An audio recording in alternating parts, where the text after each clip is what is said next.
그래서 딱 이끌림이 그래서 신청하고 왔는데 정말 오기 너무 잘한 것 같아요. 너무 감사드리고 오늘 좋은 말씀 많이 듣고 네네. 저는 지금 4살 아이 딸아이 하나 키우고 있으면서 지금 사업을 10년 정도 혼자 하고 있어요. 네, 그래서 오늘 많이 듣고 싶습니다. 오늘 택시를 타고 오면서 왠지 오실 것 같아서 떨려서 잊어버릴까 봐 잠깐. 안녕하세요. 옷과 사람의 만남을 디자인하는 브랜드 디자인 제작소 아리의 운영하는 디자이너 한아라입니다. 사실 여기 계신 분들의 대부분 공통점이 다른 건 몰라도 아침을 함께 하신 분들이라고 생각을 했어요. 그래서 그분들이 올려주신 인증을 통해서 뵙다가 이렇게 실제로 뵈니까 너무 반갑고 설마 이제 직접 이렇게 뵈니까 또 너무 반갑고 굉장히 들고 이 자리를 마련해 주신 모베더스님 너무 감사하고 또 함께 해주신 재환이가 지연님 너무 감사합니다. 그리고 오늘 이 자리에 함께 할 수 있어서 또 세상이 가장 부정적으로 생각했던 부에 대해서 이 책을 읽으면서 느꼈던 것들을 같이 얘기할 수 있어서 너무 기쁩니다. 감사합니다.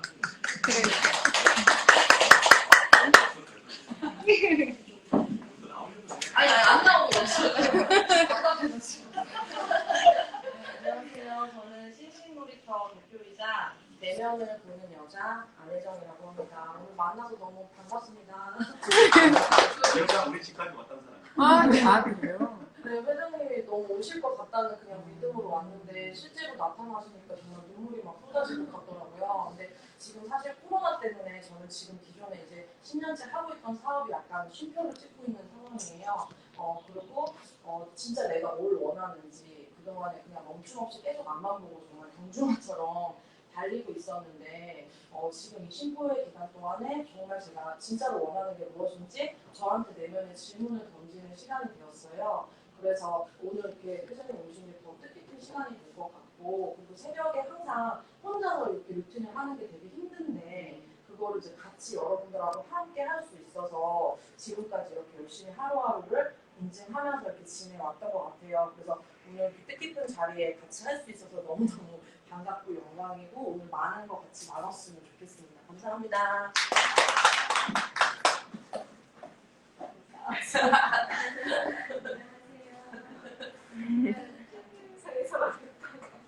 단톡장 지금 많은 사람이에요.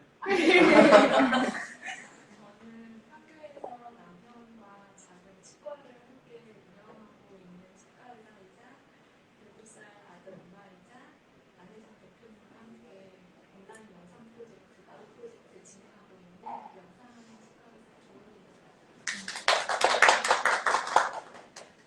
울지 마.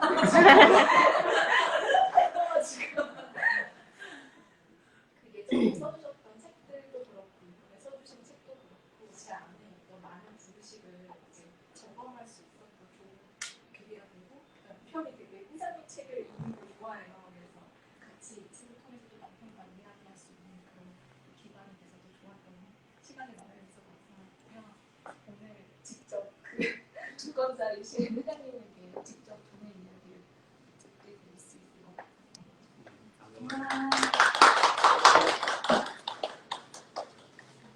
네, 안녕하십니까. 저는 이재환이고요. 지금 전국 과천청사에 있는 광의사업청이라는 곳에서 근무하는 공무원입니다. 하는 일은 쉽게 말씀드리면 비행기 사고 타는 일을 하고 있는데 제 돈으로 하는 게 아니라 국가 돈으로 하는 나중에 회장님 좀 돈 많으시면 비행기도 좀 그리고 저는 5살 아들이 있는데 아들 이름이 승우입니다. 그래서 이 승호인데 제가 그 이름을 3개 중에서 골랐거든요. 수호 3개 있었는데 승호로 골랐는데 제 아들이 부자가 될 것 같습니다. 그래서 독서 모임은 여러 개 제가 참석은 하고 있는데 이런 모임을 이렇게 운영을 할 수 있게 저희 모이던 그냥 일주일 만에 이렇게 추진해서 회장님까지 모시는 거 보면서 독서 모임이구나. 근데 매일 새벽 저희는 책을 읽고 네. 있어요. 너무 좋고요. 그 책도 이번에 읽어봤는데 사실 저는 선생님 말씀하시는 사업가보다는 항상 안정적인 길을 가는 걸 추구하는 공무원이기 때문에 책 읽으면서 많은 생각을 했습니다. 그래서 이야기도 많이 나눴으면 좋은 시간 됐습니다. 이렇게 돌아가야 되나요? 저도 해야 돼요. 네네. 저는 아내가 아닙니다. 저는 중견주의 그 주식회사 스노우폭스 코리아 대표고요. 김수건 회장님의 처제이자 동생이자 아내로 오인받고 있는 그녀이자 그리고 직원입니다.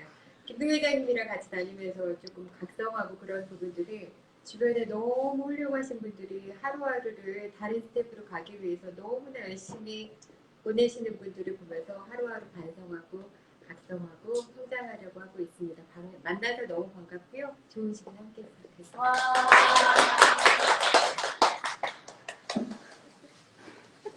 너무 빠르다.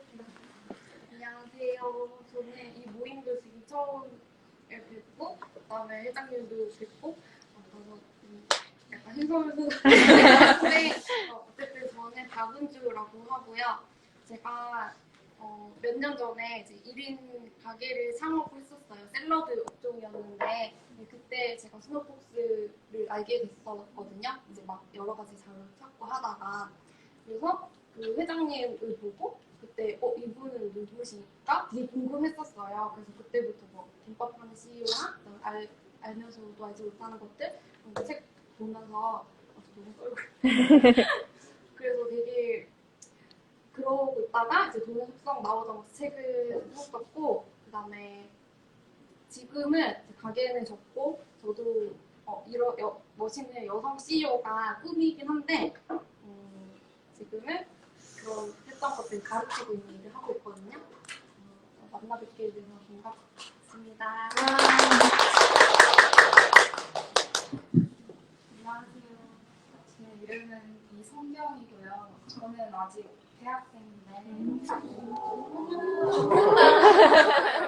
제가 너무 다른 레벨에 있는 것 같아서 조금 긴장이 많이 되고요.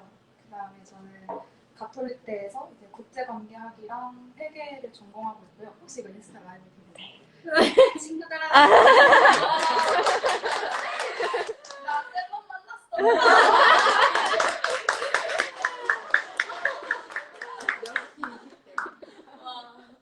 나 좋은 기운 받아가서 축구 성공하자. 저는 원래 이제 공항에서 잠깐 6개월 정도 아르바이트를 했었는데 거기 면세점에서 일하면서 가끔 외국 고객님들이 스노폭스 어디에 있냐고 아니면 한국 고객님들이 물어보셔서 도대체 그게 뭐길래 이렇게 다들 찾나 했는데 그때 가보니까 은근 줄이 길더라고요. 그래서 여기 더 잘 벌겠다. 그렇게 막연하게 한 3년 전에 생각만 했는데 이렇게 진짜 뵈니까 뭔가 신기하고요. 그리고 저는 아직 뚜렷한 직업은 없고 아르바이트로 이제 영어를 가르치고 있지만 아직 진로 고민을 많이 하고 있거든요. 근데 저는 일단 아직 뭐는 없지만 그래도 미래에 뭔가 제가 사명감을 갖고 일을 하고 싶은데 그 직업으로 뭐가 좋은지 그걸 계속 고민하고 있고요. 좋은 기운 받아가고 싶고 좋은 통찰도 받아가고 싶고 그 다음에 좋은 해안도 얻어가고 싶습니다. 네, 안녕하세요. 서수미고요. 저는 13살 남자의 엄마고요. 한 3년 전에 이제 마을사업 일을 한 2년 정도 하다가 지금 쉬고 이제 다른 또 나만의 콘텐츠나 일을 찾기 위해서 지금 좀 저한테 이제 변화가 필요하다 싶어서 이제 일학교 모임을 시작했고 근데 또 이 책 모임이 있다 그래서 이제 이 책을 읽었는데 이제 읽으면서 드는 생각이 이제 나와 다른 점은 무엇인가 이렇게 읽으면서 거대한 목표를 세우기보다 나와 다른 점을 내가 이제 하나씩 한번 해보자 그런 마음가짐이 들었어요.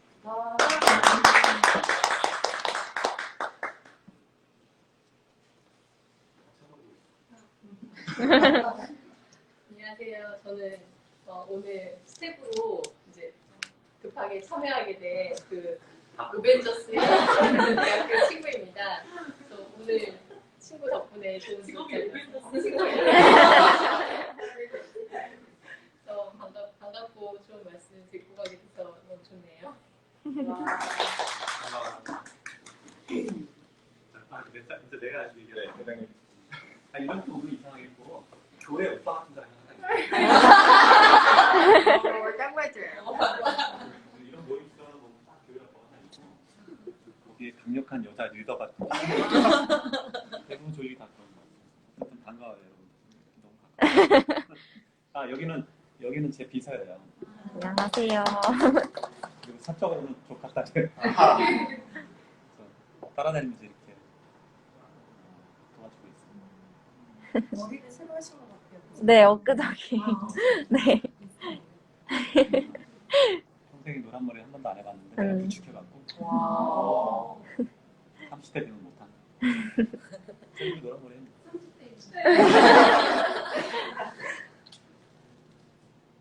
오늘 이게 뭐 딱히 뭐 과정이 있는 건 아니고 책 읽으면서 질문이 있었거나 혹은 추가로 물어보고 싶은 거 있으면 그냥 물으면 돼요. 내가 아는 거는 아는 대로 대답하고 모르면 모른다고 얘기할게요. 자유롭게 그럼 자유롭게 Q&A 얘기하면 손 들고 하시면 돼요.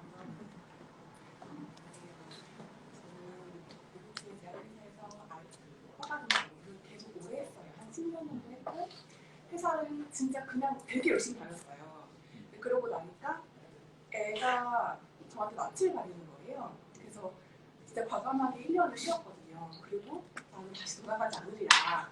그래서 정말 여러 가지 알아보고 고민 많이 했어요. 근데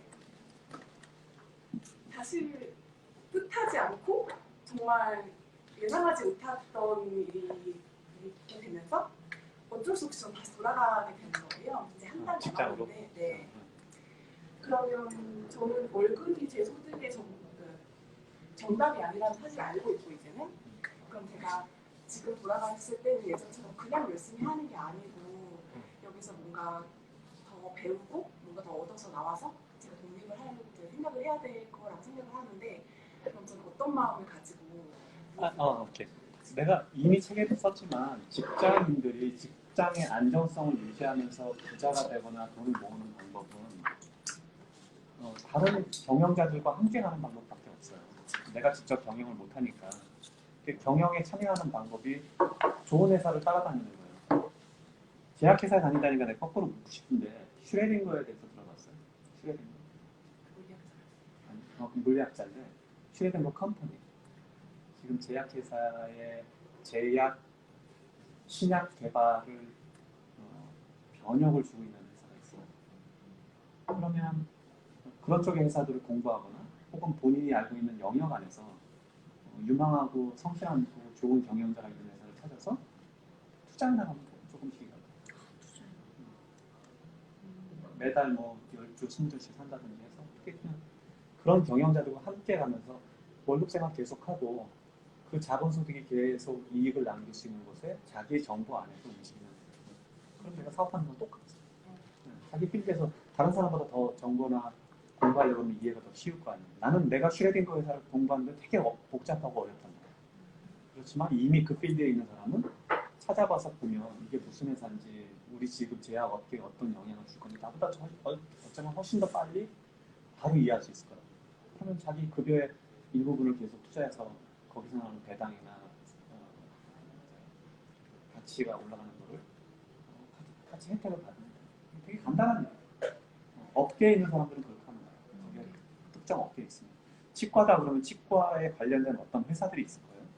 그럼 그 회사 치과 의사 하면 자기가 직접 의사를 해서 일을 하지 않으면 수입이 없는데 내가 쉬는 이유가 없잖아. 만약에 이게 회사로 움직이는 치과라면 별개의 문제긴 하지만 그러니까 그러면 치과에 관련된 혹은 의료에 관련된 어떤 회사에 다른 사람보다 더 쉽게 정확하게 정보를 알 수 있을 테니까 그렇게 하면 다른 경영자들은 내가 사업 창업하지도 않고 그 경영자의 등 업고 가는 거예요. 아주 단순한 건데 이걸 이렇게 안 하죠. 나 같은 경우는 내가 주로 유통회사와 관련돼서 일을 하고 있으니까 코카콜라라든지 혹은 코스코라든지 이런 회사들을 되게 면밀히 잘 알 수 있다고. 그 회사들이 어떻게 움직이는지, 코스코의 운영 방향이 어떤지, 실적이 어떤지 이런 거를 직감적으로 들여다볼 수 있는 위치에 있으니까 그럼 그런 회사 투자하면 된다. 근데 내가 무슨 특정한 어떤 영역이라든지 뭐 네이버라든지 이거 내가 어떻게 하냐고 어떻게 들어요. 들을 수는 있지만 그걸 내가 직접 경험할 수는 없으니까 그럼 그걸 안 하면 돼. 자기가 알고 있는 영역에서 하면 돼. 그러면 사업하지 않고도 사업하는 거예요. 특히 저기 대학생인 저 친구는 지금 만약에 직장 생활하면 지금부터 내가 경영자가 되겠다고 마음 먹는데 직장 생활하면서 경영자가 되는 방법은 지금부터 자기가 하고 싶은 회사를 찾아보는 거예요. 내가 이 회사를 경영하고 싶다고 생각하고 마음에 드는 회사를 찾아보라. 또 그 회사에 올라타. 매번 월급 받을 때마다 그 회사 올라타서 계속 가는 거예요. 그리고 번번이 얘기하시면 부자는 빨리 되면 안 돼요. 부자는 천천히 되는 거예요. 천천히 되는 게 뭐냐면 빨리 되려는 마음을 버려야지 진짜 부자가 돼요. 빨리 되려는 마음은 부자가 되는 길을 막아요. 오히려. 그러니까 천천히 되겠다고 마음 먹고 부자는 거의 20년 걸려요. 10년 걸려야지 부가 완성이 돼요. 지금 막 5년 안에 뭐 하겠다, 막 10년 이렇게 하지 말고 지금 20몇 살인데 이제 20년 해봤자 40이잖아. 얼마나 좋아. 그때 은퇴할 수 있는 거예요. 빨리. 우리 언니들 벌써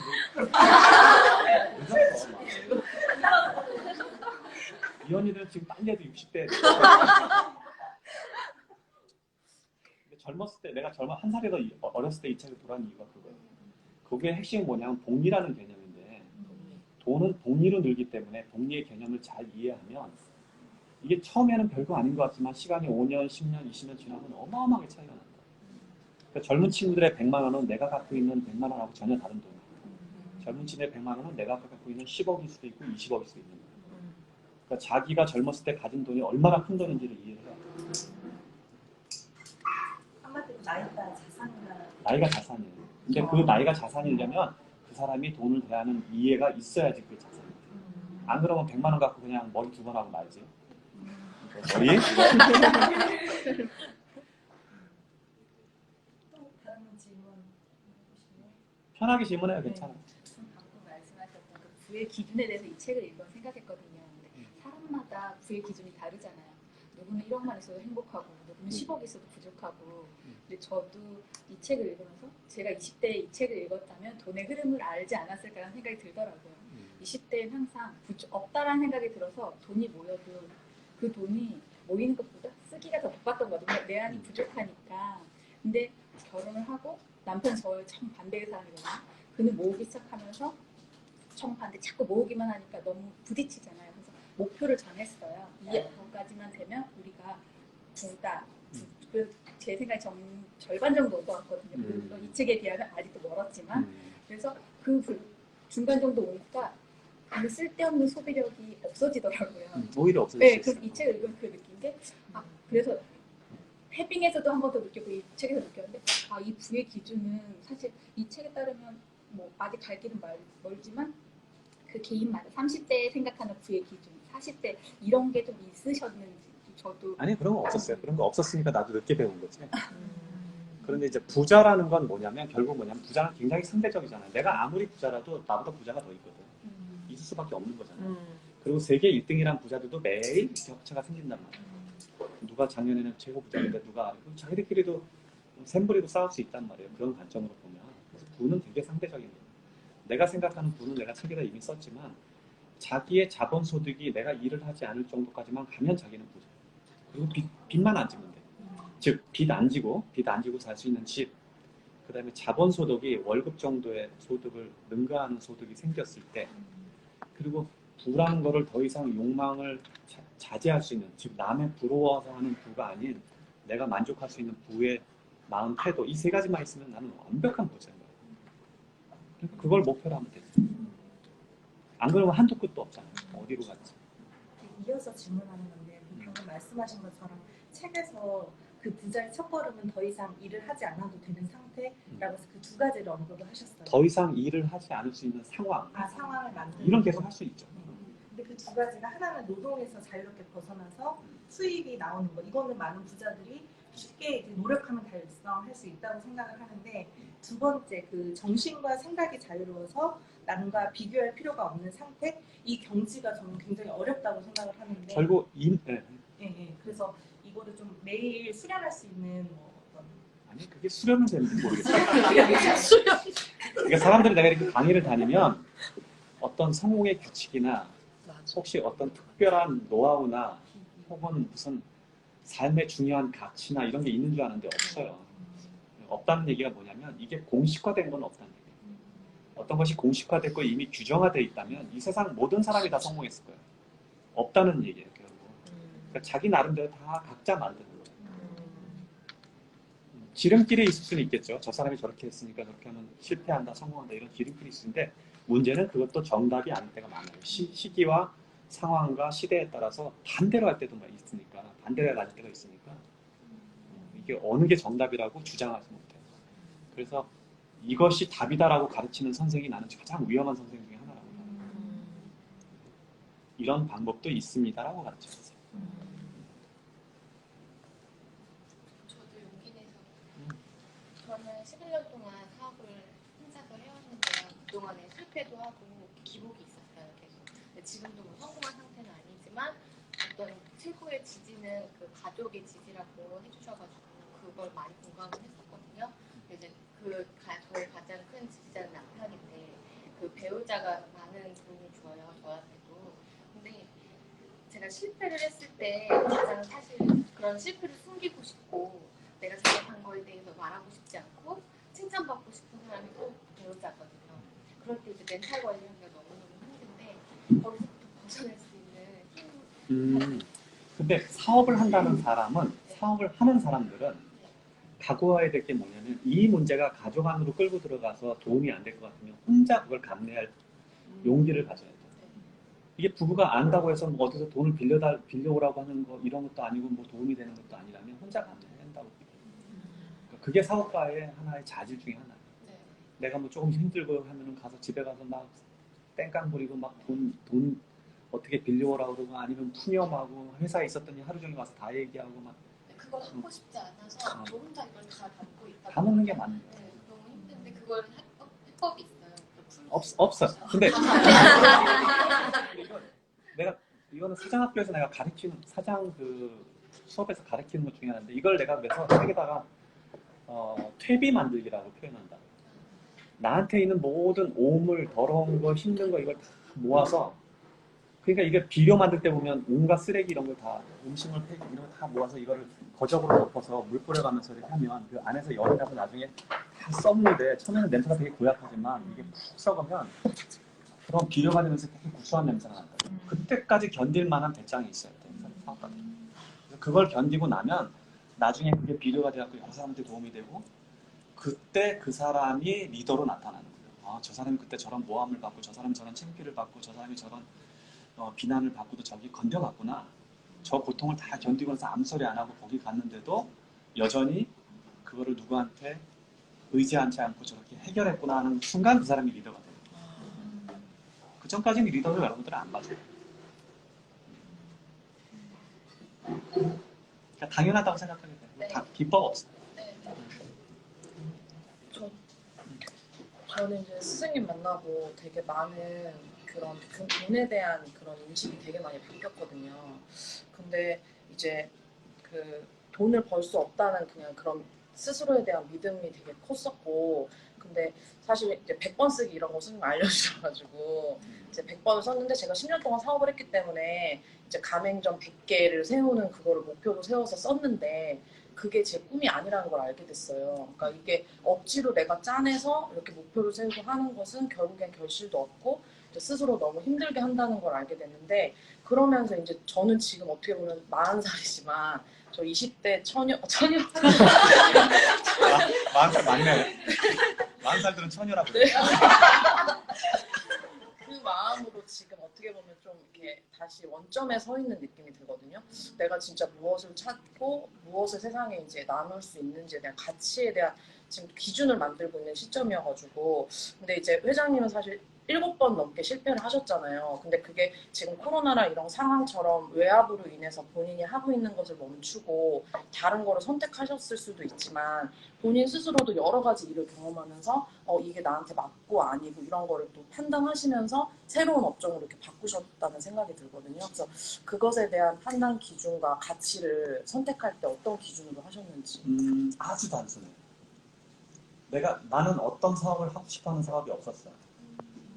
돈 버는 걸 하고 싶었어요. 왜냐면 나는 사업가니까. 그러니까 돈 버는 걸 하려고 하면 뭐든지 할 수 있잖아. 내가 이제 김밥하는 시라는 책을 쓰고 났더니 뭐 젊은 친구들이 엄청 연락이 많이 왔는데 저도가 대부분 편지 오면 이런 거예요. 한국의 음식을 뭐 해외에 알리는 위대한 일을 하시고 무슨 소리야? 이게 김밥하는 책을 자세히 읽었으면 거기에 스시라고 부르지 못해서 김밥 형태를 만들지만 스시라고 우리는 매장에는 스시라고 부른단 말이에요. 전혀 관점이 틀린 얘기예요. 즉 나는 돈은 벌려고 이거를 만드는 거지 해외 한국 음식을 알리려고 하는 거 아니거든. 그거는 그냥 사람들이 이해하기에는 그냥 좋은 덕목으로 보여지는 거죠. 가치 기준으로. 그렇지만 사업가들은 냉정하게 내면으로 들어가면 다 돈 벌려고 하는 거죠. 돈을 벌어서 자기를 자립시키고 가족을 부양하고 사회적 책임을 완수하는 게 기업가들의 일반적인 목표라고. 그러면 무슨 사업을 할 게 뭐가 상관이 있어요? 그러니까 나는 모든 게 돈벌이가 되는 모든 사업은 이게 비난을 받은 일이 아니라면 다 할 수 있다고 믿는 거죠. 어떤 업종도 상관없어요. 그러니까 자기가 애들을 가르치는 거는 그럼 왜 애들한테 관심을 갖고 유치원 같은 걸 했을까? 어쩌면 거기에 있는 어떤 영향 안에 그것가 생겨서 그렇지 내가 여기에 무슨 큰 공감 능력이 생겨서 이 사업을 하지 않을 가능성도 있어요. 그럼 자기가 다른 것도 좋아하는 게 있는지 살펴보면 되죠. 우리가 어떤 직업을 구하고 어떤 학교에 가고 이런 거 보면 굉장히 우연한 일을 봤어요. 내가 정하는 거 아니고 그러니까 마치 우리가 부모를 내가 정해서 태어나지 않듯이 상당히 많은 사람들은 자기의 인생 전체가 자기가 원해서 막 가는 경우 생각보다 드물어요. 나는 어렸을 때 음악이 좋아서 음악 하겠다 이런 친구들처럼 특정한 목적을 가지고 그거에 관심이 꽂힌 친구들이 아니라면 대부분은 되게 우연한 일로 벌어져서 내가 우연히 누구를 만났는데 내가 우연히 어느 학교에 갔는데 내가 우연히 이 동네에서 학교를 다녔기 때문에 거기서 만난 사람들 이렇게 만난 사람들하고 다 연관돼서 무슨 일이 벌어지는 거죠. 그러니까 어디에 뭐 몰입될 필요는 없다고. 그리고 그걸 찾는 방법도 내가 어떤 특정한 방법이 있는 거 아니라 다니다가 보면 이건 돈 될 것 같은데 이건 사업 될 것 같은데 한번 구상하고 그러니까 생존이 나는 먼저라고 보는 거죠. 저는 이 책을 읽으면서 여기를 계속 바라봤거든요. 당신 사업의 선은 얼마인가. 근데 저는 디자이너고 회사에서 거의 10년 가까이 일하다가 나와가지고 우연찮게 제 브랜드도 SNS 마켓에서 운영을 하고 있거든요. 근데 이 책을 읽으면서 참 다행이다. 여기 책에서는 학원을 다니는 유명 강사가 어찌됐건 학원장이 없으면 필요 없어지는 거잖아요. 그 돈의 흐름이. 다행이다 싶은데 이 다음에 맥도날드가 부동산으로 이게 돌아갔다는 말이 뭔 말인지 책에 있던 이걸 흐름을 이해를 했거든요. 근데 이제 나는 디자인하고 내가 창의적인 일을 해야지 되는 직업인데 이게 사업성으로 이렇게 하는 거에 대해서는 항상 물음표인 거예요. 그리고 이거를 가치로 매길 때 어떻게 해야 될지 저는 부동산 이런 거에 대해서 부정적인 마음이 굉장히 컸기 때문에 저축에 올인했던 사람이거든요. 그래서 이 책에서 저축이 되려 마이너스라는 그 표현을 보면서 그리고 주식도 사실 저는 건강한 돈만 투자를 했어요. 사실 저희 남편 회사나 저희가 남동생 회사나 이렇게 안 움직여도 되는 돈 당장 뭐 1, 2년 안에 움직여야 될 돈은 쓰지 않았고 10년 이상 돼도 되는 돈들만 넣어놓긴 했거든요. 근데 그 다음을 잘 모르겠어요. 이제 나라는 사람이 움직여서 하는 이거가 어디로 가야 되는지 그 흐름을 지금 무조건 열심히만 살고 있는데 사업적인 오케이. 가장 문제가 되는 사람들 중에 하나가 열심히 살지 않은 사람도 문제인데 열심히만 사는 사람도 문제예요.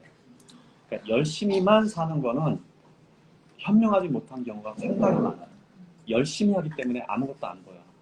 자, 돈을 모았는데 어렵게 일해서 정말 어렵게 일해서 자기 노동을 통해서 이렇게 한 푼 두 푼 모은 돈을 은행에다 넣어놓는다?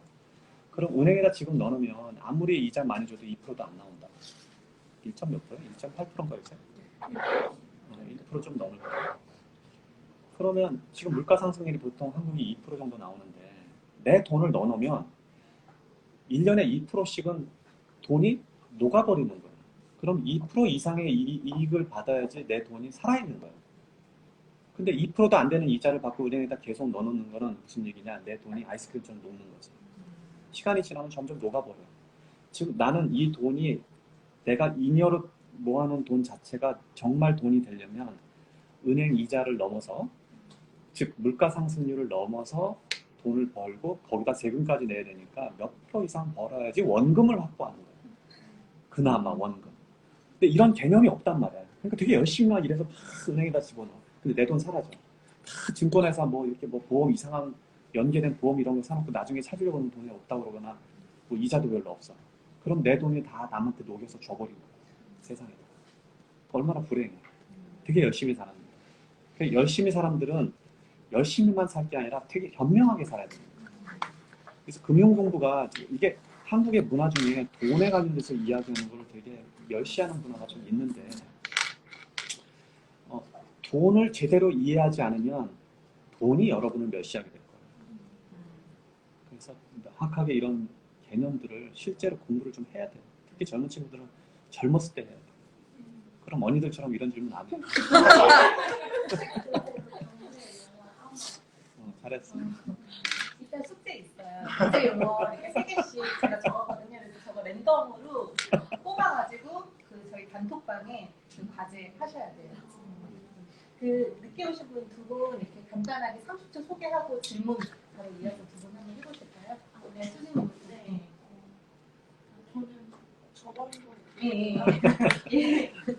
세공 열차를 타지 않고 건강한 행복 속에 살아갈 여정을 계획하는 유쾌한 수학의 이낙연입니다. 수학 선생님? 네. 내 안의 가치를 연마하여 긍정 에너지를 외부에 전파하는 것이 삶의 목표이고 지금은 아름다운 수채화의 밑그림을 그리기 위해 준비하고 있는 단계입니다. 그 소개가 막 시 같아요. 저는 돈을 벌고 싶고 했는데 돈을 무서워했고 걱정하던 사람이었어요. 근데 우선은 이 책에서 가장 기본적인 것을 말씀하시는데 저는 암 수술 2번을 했어요. 40살이니까 건강을 많이 잃었죠. 그 외에도 좀 아프고 그래서 이거를 올해 들어서 이제 청산을 했거든요. 난 더 이상 아프게 살지 않고 싶어.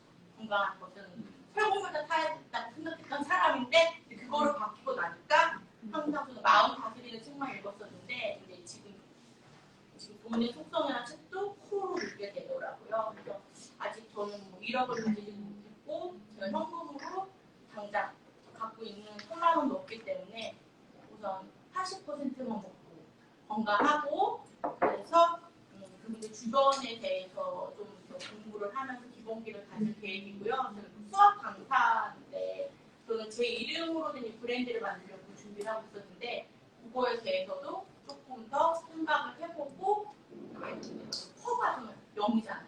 그렇게 되면은 이거를 좀 다른 방향으로 제가 또 관심 있던 분야를 돌릴 수 있게끔 하려고 생각을 하고요. 오늘 저는 지금 씨앗도 아니에요. 아무것도 아닌데 이제 그것을 점점 좀 큰 나무로 키워가서 저의 아팠던 일들을 극복한 이야기를 통해서 사람들에게 따스한 에너지를 전해드리고 싶습니다. 오늘 그 자리에 온 거 아주 큰 인생의 전환점이 될 것 같고요. 네, 이렇게 인사드리게 될 수 있어서 반갑습니다. 감사합니다. 라방 보면서 열심히 왔는데 서설하시길래 한 번만. 안녕하세요. 저는 장현민이라고 하고요. 서울 도로가 주차장인 걸 제가 오늘 알았어요. 제가 파주에 시골에 살고 있어가지고 그래서 부지런히 서둘러 왔지만 늦어서 죄송합니다. 저는 지금 사람들이 많은 일하면서 돈 받는다고 하는 교사 직종에 종사 중인데 저는 지금 휴직 중이고요. 아이 둘 코로나 때문에 아이 봐줄 사람이 없어서 휴직하고 쉬고 있는 중입니다. 또 이렇게 좋은 기회가 되어서 만나 뵙게 되어서 반갑고요. 또 귀한 시간이었으면 좋겠습니다. 반갑습니다. 다시 또 자연스럽게 질문 있고요. 그 아까 퍼 얘기를 사람들이 많이 하시더라고요. 근데 스노우폭스를 보면은 그냥 단순히 김밥을 파는 게 아니라 어떤 시스템을 판다 이런 인상이 들었어요. 그래서 이런 그 공수가 많이 드는 일 혹은 뭐 퍼가 제로이거나 낮은 사람들이 가장 이제 고민을 하는 게 이걸 어떻게 하면 시스템으로 만들 수 있을까 이걸 고민을 많이 해요. 그래서 이 공수가 많이 드는 일에서 시스템으로 가기 위해서 꼭 반드시 해야 될 질문이 있다면 어떤 게 있을까요? 질문이 너무 어려워. 퍼 이야기를 그리고 아까 저기 수학 선생님 얘기 듣다가 잠깐 생각났는데 마음 공부 되게 많이 하잖아요, 여러분들. 근데 제일 좋은 마음 공부가 뭔지 알아요? 마음 공부가 제일 잘 될 때? 돈이 많으면 마음 공부가 저절로 돼요. 사실은 여러분들이 갖고 있는 상당히 많은 고민 중에 돈이 좀 여유 있게 있으면 그게 다 없어져요. 그래서 마음 공부 열심히 하려면 돈 많이 벌어야 돼요. 많이 갖고 있어요. 가만히 생각해 보세요. 여러분들이 갖고 있는 고민들을 쭉 적어봐요. 뭐 예를 들면 어머니가 아프다, 누구랑 사이가 안 좋다, 애가 공부를 안 한다, 뭐 남편이 집에 안 들어온다. 근데 돈이 있으면 이게 문제가 하나도 안 될 때가 있어요. 정말로. 엄마가 아프면 병원 데려갈 수 있고 치료할 수 있고 같이 다니고, 애가 공부 안 하면 어때? 나중에 사업체 차려주면 되지. 아니, 말 예를 들자면 이렇게 해결할 수 있는 일이 생각보다 상당히 많아요. 그래서 마음 공부만 하지 말고 돈 공부도 좀 하셔요. 그게 마음 공부의 해결 방법 중에 상당히 많은 걸 해결해요. 그리고 퍼 얘기는 아주 중요한, 이게 지금 내가 사장학교에서 사람들을 가르쳐 보면 특히 사업가들 중에 자신의 직업에서 퍼가 없다는 걸 보고 굉장히 놀라는 사람들이 많아요. 똑같은, 나는 돈을 많이 번다고 생각했는데 결국 나는 돈을 버는 게 아니구나는 걸 알게 되는 건데, 핵심은 뭐냐면, 즉 퍼라는 거는 지속적으로 자기가 일을 하지 않고도 들어올 수 있는 돈의 크기가 얼마냐는 거거든. 해마다 내가 일하지 않고 들어오는 돈이 얼마야? 이거가 진짜 수입인 거예요. 근데 자기의 수입 중에서 이 부분이 없으면 퍼가 없는 거예요. 그러니까 조그만 식당을 하나 하더라도 여기는 퍼가 있다고. 이걸 팔으면 2, 3년치를 받으니까. 그런데 치과 선생님은 어떻게 돼? 만약에 자기가 직접 일하는 치과 선생님이라면 매일 일 안 하면 수입이 아무것도 없잖아. 더군다나 수입만 없어지나 손해가 막 나지. 병원 운영해야 되고 직원들은 월급 줘야 되니까. 그래서 퍼가 없는 직업이에요. 되게 부럽지만. 근데 퍼가 있는 직업은 뭐냐면, 직업 자체에서는 퍼가 있는 게 사실은 몇 개 없고, 사업체로 만들어져서 그 사업체가 내가 일을 하지 않고도 돌아갈 수 있는 구조적으로 옮겨졌을 때 퍼가 생겨요. 그러니까 증응 없으면 내가 부동산이라고 살아 하는 얘기예요. 그게. 부동산은 퍼가 일정하게 나오잖아. 그것도 어려우면, 그 정도 돈이 없으면 배당이 나오는 주식도 퍼예요. 일정하게 배당이 나온단 말이에요. 삼성전자는 지금 분기마다 배당을 해요. 지금으로 하면 한 2, 3% 나올 거예요. 그러면 은행 이자보다 낫잖아. 은행에다 넣어놓으면 그냥 녹아버리는데, 물론 주식도 위험하니까 주가의 가격이 내려가서 손해를 볼 수도 있는데, 그거는 반대로 상승해서 이익을 볼 수 있는 문제이기 때문에 그냥 서로 상쇄하는 거예요. 대신 내가 안 팔겠다고 마음먹으면 2, 3%씩 매년 받는 거예요. 그리고 배당도 금액이 올라가요, 해마다. 그러니까 매년 2, 3% 받는 게 아니라 2, 3%가 늘어나는 거랑 똑같은 거예요. 그러면 그거는 퍼야. 이게 고정적으로 발생하는 퍼의 비율이 생긴 거예요. 그래서 정 답답하면 좋은 주식을 사서 그 좋은 주식이 나오면 배당이 내 월급만큼까지 갈 때까지 일하면 되잖아요.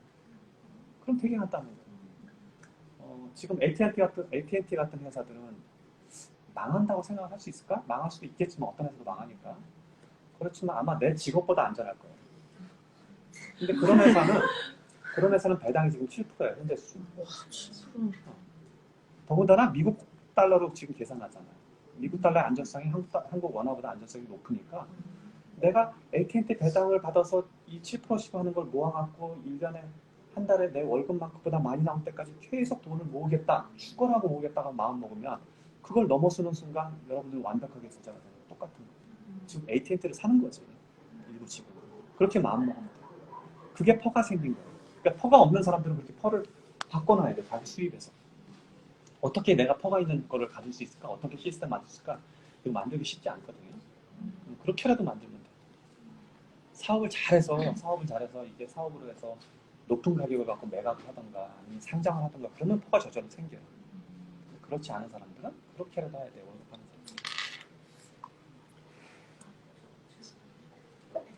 63페이지에 보면은 말씀하신 시간 많은 돈을 거둬들 만한 주인이 되지 못하면 결국 그 돈이 자신을 거느리게 될 것이다라고 이렇게 했는데요. 책을 다 읽었는데도 아직 그 시간 많은 돈을, 그러니까 시간 많은 돈이란 뭐냐면, 지금 내가 쓰지 않아도 되는 돈을 얘기해요. 여유자금. 돈마다 내가 성격이 다 틀리다고 그랬죠. 어떤 돈들은 여러분들이 다 통장 안에 지금 1,000만 원씩 있다고 치자고. 근데 그 1,000만 원은 액수로는 다 1,000만 원일 수 있어도 각 1,000만 원이 성격이 다 틀려. 나는 다음 달에 생활비를 써야 되는 사람도 있고, 나는 어떤 사람들은 이거 있어도 그만 없어도 그만인 1,000만 원도 있고 어떤 사람들은 이거를 누구한테 빌려줘야 되는 1,000만 원도 있고 다 틀리단 말이에요. 그런데 그 중에 시간이 제일 많은 돈은 뭐냐면 즉 여유 자금이에요. 이거 없이도 살 수 있는 돈이에요. 근데 이 돈을 어떻게 관리하는 거를 배우지 못하면 결국 돈이 여러분을 관리하게 될 거예요. 돈이 여러분들을 휘저어 인생을 갖다. 돈 때문에. 개인적인 질문이긴 한데요. 이제 이 돈의 속성에서 책에 보면은 이제 그런 돈을 벌지 않으신다고 되어 있잖아요. 그런 다른 사람을 해치거나 그런 나쁜 기운이 있는 돈을 벌지 않으신다. 되게 거기에 많이 공감했고 저희도 물론 돈을 벌고 우리 가족을 이루기 위해서 치과를 하고 있지만 원망 담긴 돈이나 그러니까 관리진료 하는 거는 벌지 말자라고 남편과 합의가 됐고 저희가 그렇게 하고 있는데 이게 되게 딜레마인 거예요. 그러니까 경영하는 뜻이시대요. 그러니까 이게 저희 병원은 그래서 그렇게 진료를 하는 병원인데 이제 소위 이제 어떤 체어 한 대에서 나오는 그 매출의 비율이 다른 병원과 현저히 낮아요.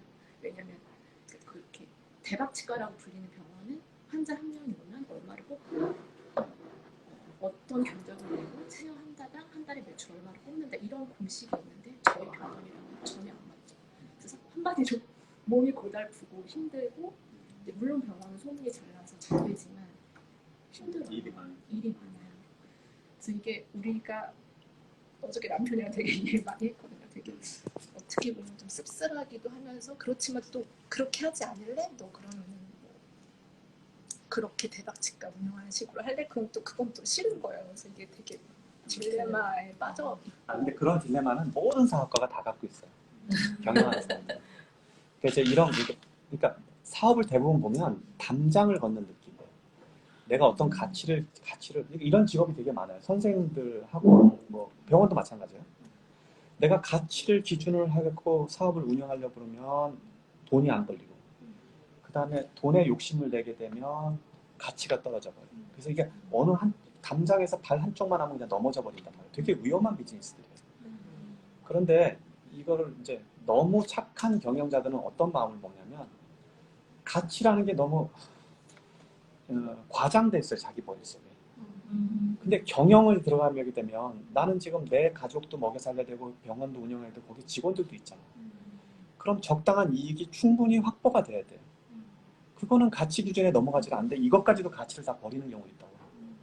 그러니까 이익을 만드는데 저 사람을 사기를 칠 생각이 아닐 정도 한도까지는 가도 돼요. 내가 보기에는.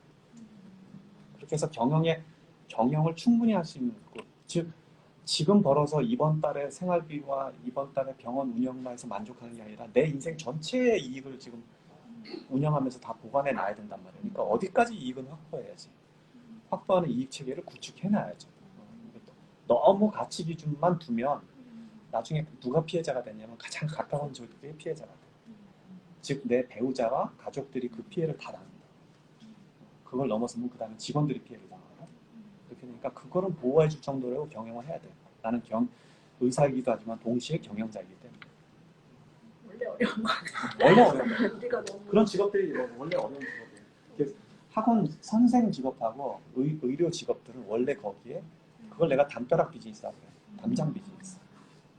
이걸 중시하면 사업이 안 되고 이걸 중시하면 그냥 내가 일하는 목적이 사라져버리는 거예요. 다른 사업은 좀 덜한데 두 사업은 좀 그런 편이 있어요. 그래도 남들 다 부러워하니까 그냥 해.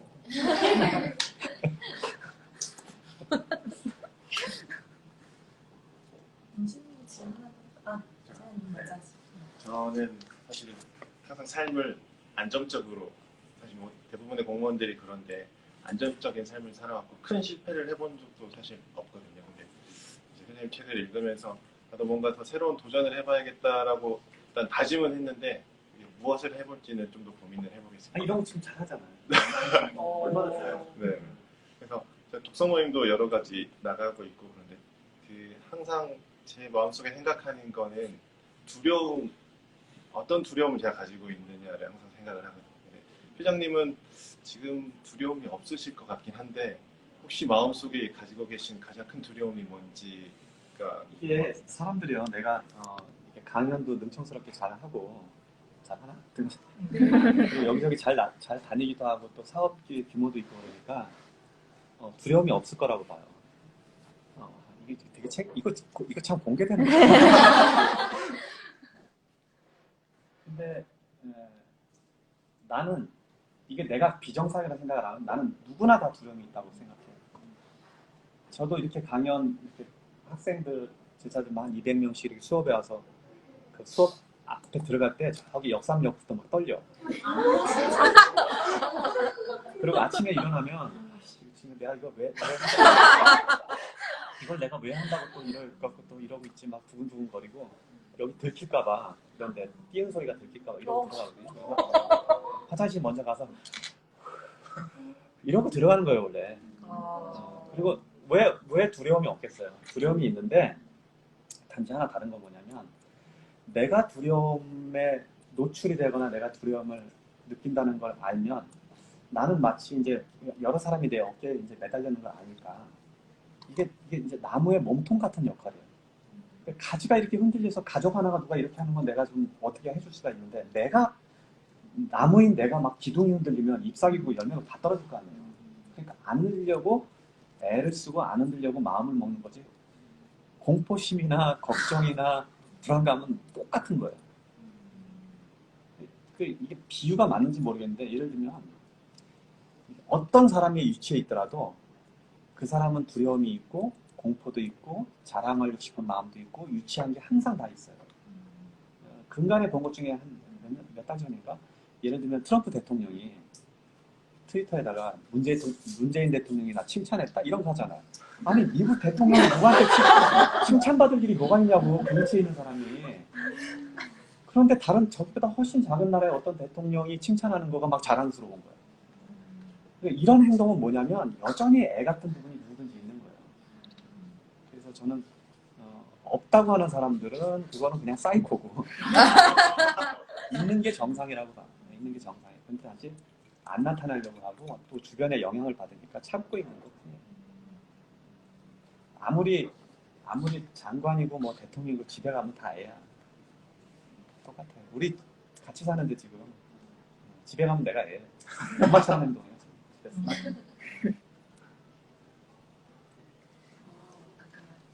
조은희 원장님하고 연결된 질문이 있었는데 저는 신랑은 이제 약국을 하고 있어요. 그것도 엄연히 비즈니스잖아요. 근데 저도 그렇고 신랑도 그렇고 똑같은 마음인 거예요. 항상 약에는 자금도 있지만 부작용도 있거든요. 근데 어떤 사람이 저한테 물어볼 때는 좋다는 대답을 듣고 싶은 거예요. 그 사람이 사고 싶으니까. 그래서 저는 항상 그런데 여기서는 그 효과 없을 수도 있다. 항상 이렇게 말하게 되면 저한테 그 사람은 원하는 대답도 아니고 신뢰도 못 주고 저는 어떻게 보면 손해가 나는 거죠. 못할 수도 있으니까. 근데 신랑 것도 그러니까 약간 거부감 같은 게 있는데 장사하는 느낌이 너무너무 싫은 거예요. 근데 회장님은 항상 되게 당당하게 나는 돈 벌려고 일을 시작했고 돈 버는 건 다 할 수 있다 이렇게 말씀하시잖아요. 잠깐 거기까지의 예를 보면 이렇게 되는 거죠. 이 약을 주면 저 사람이 100% 부작용이 생길 것 같으면 안 줘야지 당연히. 그럼요. 네.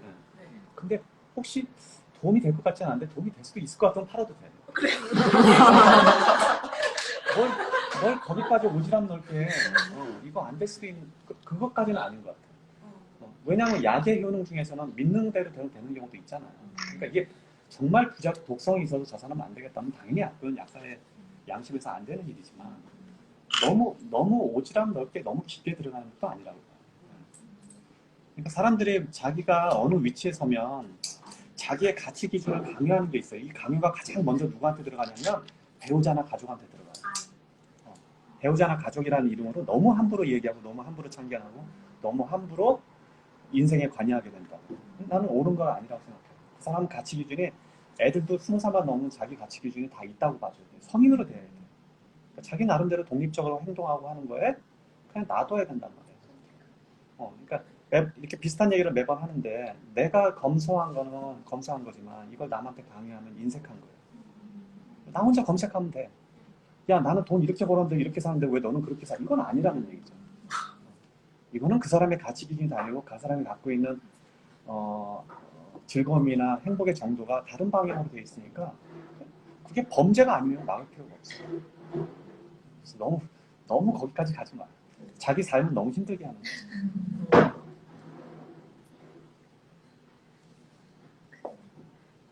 아이를 그렇게 경제적으로 잘 키우는 법에 대해서 잠깐 한 챕터에서 언급이 돼 있긴 한데 대부분 그 고만고만한 아이들을 키우는 엄마들이거든요. 그래서 아이 키울 때 혹시 주시고 싶은 또 다른 우리 애들도 내가 잘 못 키웠는데 뭐지? 다 집안대로 컸는데 그런 건 없고 그냥 다른 거 얘기 하나 하자면 나는 집안에 왜 진짜 말 안 듣는 애들 있잖아요. 네. 엄마 말 안 듣고 반항하고 의견을 제시하고 이런 애들이 정말 사업가예요. 엄마 말 잘 듣고 공부 잘하고 이런 애들은 의사밖에 안 돼. 근데 나처럼 공부 안 한 사람들은 사업가잖아.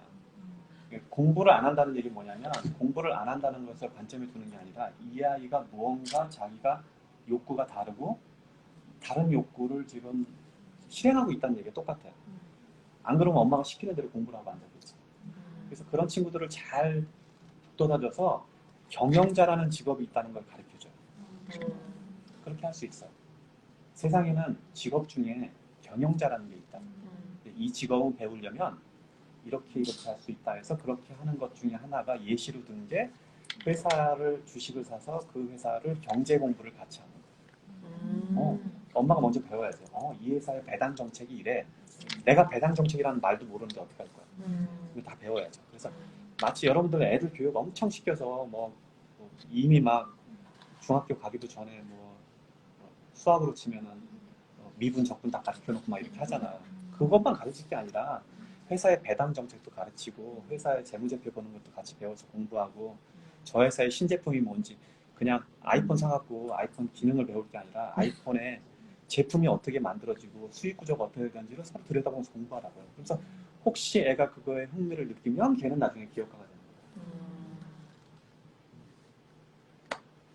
거예요. 연계해서 약간 요즘 그러니까 애들이 유튜버나 이런 걸 많이 하려고도 하는데 그러니까 콘텐츠가 뭐 요즘 주식만큼 핫한 것 같습니다. 유튜브에서 수익도 사람들이 많이 없고 그 콘텐츠 시장에 대해서는 어떻게 생각하시나요? 콘텐츠 시장을 하는 것 자체는 나는 좋다고 생각해요. 그것도 사업의 한 방향 중에 하나지만 근데 콘텐츠를 매번 만들어야 되잖아.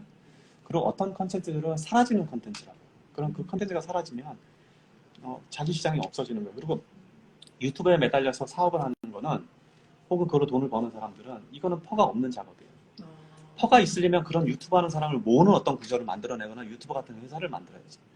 내가 그 되게 좋은 그 다단계라고 그러나? 아니, 멀티, 뭐라고 하지, 그거? 네트워크 마케팅 하는 사람들 보면 되게 아쉬운 게 뭐냐면 정말 열심히 사는 사람들 중에 하나예요. 그렇게 열심히 인생을 대하고 공부를 열심히 하는 사람들이 없어. 그 구조에 들어가면. 근데 아쉬운 건 뭐냐면 그 회사가 자기 회사인 줄 착각하고 있어. 정말 그쪽에 비즈니스 하고 싶으면 그런 회사를 만들어야지. 왜 거기 들어가서 일을 하냐고. 그렇게까지 욕심을 내야지. 당연히. 좋은 제품을 만들어서 자기도 그런 회사를 만들 생각을 해야죠. 아메이를 만들 생각을 왜 안 하냐고. 젊은 친구들이 왜 미안해. 여기 공무원인데 공무원 소리에서 미안해. 왜 공무원이 꿈이냐고. 말 안 듣는 애들은 공무원이 꿈이 아니라 나스닥에 내 회사를 상장하는 게 꿈이 돼야 돼. 할 수 있어요. 그렇게 하려고 마음 먹어야 돼요. 특히 젊은 친구들. 그러니까 내가 못하면 자녀들이라고 부추겨서 가르쳐. 책에서 저는 좀 연애할 때 많이 듣던 용어들이 있었는데요. 저희 남편이 재무제표 진짜 자주 말하는 사람이거든요. 전공도 경영학을 했고 회계사 공부도 오래 했는데 낙방하면서 지금 딴 일은 하고 있는데 근데 저희 남편은 주식을 하지 않아요. 그러니까 이쪽은 절대 망하는 길이라고 하면 안 된다고. 그래서 저는 또 이공계였으니까 전혀 모르던 건데 또 남편 말을 믿고 지금 거의 10년을 살았는데 지금 이 책을 보면서 이게 다 막 바뀌고 있거든요. 그래서 남편과 어떻게 함께 같이 이야기를 해야 될까? 표면적으로 주식을 하면 망한다는 말은 맞아요. 왜냐하면 여러분들이 주식을 망하는 거 사거든요. 만약에 지금 내 이야기를 듣고도 주식을 사는 사람들의 거의 99%는 나는 잘못 방향으로 주식을 살 거라고 봐요. 내가 뭐 어디에 썼으니까 내가 뭐 샀으니까 샀을 거야. 절대로 주식은 그렇게 사면 안 돼. 그리고 재무제표를 잘 공부하면 그런 주식을 더 잘할 수 있을까? 도움은 되는데 그게 결정적인 건 아니에요. 재무제표를 이해하는 방식이 틀려요. 어제도 내가 지금 이제 증권시장에서 무슨 일이 있었냐면 테슬라의 어닝 발표가 있었어요. 근데 보통 숫자가 정확히 기억이 안 나는데 이 재무제표를 공부한 사람들, 평가하는 사람들은 마이너스 21센트 정도의 주당 떨어질 거라고 봤어요. 그게 보통 나온 전체 계속 평균 나온 이 회사는 이번 분기에 21센트 정도 손해를 봤을 거다. 21센트 이상 손해가 되냐, 덜 되냐, 더 되냐에 따라서 주가가 엄청 변화가 있을 건데 이게 어제 발표가 지금 이미 발표는 됐어요. 아침에. 그러니까 미국으로는 저녁 시간에 발표가 됐고 아침에 이제 주가가 막 변동될 건데 얼마가 나왔냐면 1불 29전 넘게 이익이 오히려 발생한 거예요. 숫자가 좀 정확하지 않네. 아무튼 이 사람들이 생각한 것보다 거의 10배 넘게 오히려 이익이 나온 거예요. 그럼 재무제표 그동안 공부하거나 예측하는 사람들은 다 뭐야? 아니 이제 물론 이게 조금 다른 얘기긴 한데 즉 재무제표를 보는 방식, 이해하는 방식은 또 다른 영역이에요. 기본적으로 그게 무슨 말을 하는지는 공부를 해야지 주식을 공부할 수는 있는데 그렇다고 재무제표를 잘 읽는 사람이 투자를 잘하고 할 수 있는 거냐? 그건 전혀 또 다른 얘기이기 때문에 그거를 기업가의 관점에서 이해하는 사람들이 결국 또 성공하는 거예요. 정말 쉽지 않은 일이야. 근데 이거를 다 공부도 안 하고 제대로 배우지도 않고 유명한 사람이 샀으니까 저 사람은 저렇게 샀으니까 저 사람보다 내가 싼 가게에 사면 되는 거 아니야? 천만에. 이게 들고 나는 거에 따라 다 틀려요. 그리고 돈의 성격에 따라서 얼만큼 견딜 수 있고 버틸 수 있느냐에 따라서 돈을 버는 방식이 틀려지는 거예요. 그러니까 이런 걸 다 이해하지 않고 주식 투자를 하면 결국은 손해를 보게 돼요. 즉 내가 주식을 공부하기 위해서 들여다보라고 그냥 한 주씩 사는 거는 해봐라 하는 소리인데 이것도 한 주가 아니라 막 몰빵하고 100주 사고 막 이렇게 해놓고 나중에 또 나한테 또 전화하고 그 안을 다 읽어보면 정말로 잘 공부해서 다른 사람의 주관이 흔들리지도 않고 이 회사를 끝까지 경영자를 믿고 갈 수 있냐 이게 핵심인데요. 그렇게 안 하잖아요. 여러분도 되게 쉽게 가려고 그러잖아요. 그럼 또 못 보는 거예요. 그래서 많은 사람들은 주식시장에 들어와서 잃는 이유가 경영자라고 자신을 생각하지 않고 투자하기 때문에 그래요. 지금 코로나 때문에 사실 주변에 이렇게 사업하면서 멈추고 이렇게 그냥 계신 분도 있고 또 여행사 막 이렇게 운영하시다가 업종 아예 다른 걸로 변경하시는 분도 있고 그러니까 그런 변화가 되게 주변에 많이 일어나거든요. 근데 이제 뭐 책도 이제 코로나에 대해서 뭐 나온 책들도 있고 여러 가지 이제 미래에 대한 이야기들을 하는데 회장님 보시기에는 앞으로 이제 코로나가 사회에 어떤 영향을 미치고 이게 이제 가는 데마다 이 질문이 나오거든요. 근데 이 질문을 조금 바꾸면 이런 거예요. 코로나 같은 것이 이렇게 인생을 바꾸고 사업을 바꾸는 것 자체가 왜 나는 피해자가 됩니까? 라는 거예요. 항상 우리는 피해자처럼 느껴져요. 사업도 지금 불안하고 날리거나 이러잖아요. 그러면 세상에는 피해자만 있는 것 같죠. 실제로 그렇지 않아요. 세상에. 이렇게 변화가 생길 때 돈을 어마어마하게 버는 사람도 엄청 많아요. 지금 옛날보다 지금 주가가 더 올라 있어요. 코로나가 사태가 떨어졌을 때보다. 왜냐하면 나스닥은 IT 중심 회사들 뭉쳐있기 때문에 IT 쪽은 더 언택트 비즈니스들이 많단 말이에요. 그러니까 이런 사고가 나면 오히려 그 회사의 밸류가 높아져 버리는 거예요. 그래서 여러분들이 아는 것보다 상당히 많은 사람들은 이미 돈을 많이 벌고 있어요. 그리고 이런 일은 매번 일어나.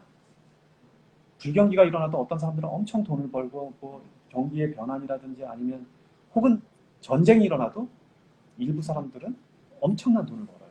일부 나라에서도 마찬가지예요. 그러니까 변화 자체가 돈이라고 인지하면 변화가 생겼을 때 대처하는 방법을 찾으면 돼요. 코로나가 생겼을 때 이게 급하게 번지면 코로나가 어떤 영향을 줄 건지를 찾아보고 공부하고 미리 거기 가 있으면 돼요. 갈 수 있도록 노력해야 돼요. 그러니까 모든 변화는 나한테 기회라고 생각하면 돼요. 그렇게 생각하면 돈 벌 수 있는 게 한도 끝도 없어요. 사스가 일어나든 뭐 하든 다 돈이 이게 지금 굉장히 냉정한 얘기지만 이런 모든 변화, 특히 급격한 변화, 심한 변화는 굳이 이걸 이렇게 현상으로 표현하자면 내가 큰 바위를 만약에 움직이려면 이게 쉽게 움직여지겠냐고. 근데 이게 들썩거리는 날이 있다고 치자고요. 지진이 일어나든지 뭐 들썩거리면 지렛대를 써갖고 이걸 움직일 수 있단 말이에요. 그러니까 그런 변화가 사회 변화가 이런 큰 변화들이 내가 이거를 지렛대를 넣을 수 있는 기회가 된다.